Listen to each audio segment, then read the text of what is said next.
अस्सलाम वालेकुम दोस्तों, welcome back to our channel find Urdu.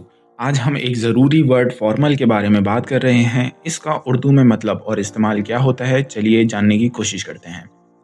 Formal का मतलब होता है कुछ ऐसी चीज़ें या तौर जो रस्मी या साख्त की होती हैं।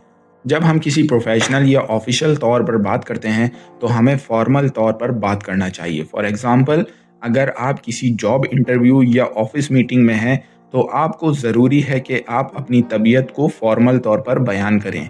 इन formal emails it's important to use proper greetings and a polite tone. रस्मी ईमेल्स में सही सलामती और अदबी टोन का इस्तेमाल करना ज़रूरी है। फॉर्मल कम्युनिकेशन में सही सलामती और अदबी टोन का इस्तेमाल करना बहुत ज़रूरी होता है। We should maintain formality in professional settings to ensure relationships are built correctly. हमें चाहिए कि प्रोफेशनल सेटिंग्स में फॉर्मेलिटी का ख्याल रखें ताकि ताल्लुकात दुरुस्त तौर पर बनाए जा सकें। तो ये था फॉर्मल लफ्ज़ का मतलब और उसके उर्दू में इस्तेमाल का एक छोटा सा ओवरव्यू। उम्मीद है आपको ये इन्फॉर्मेशन पसंद आई होगी। शुक्रिया।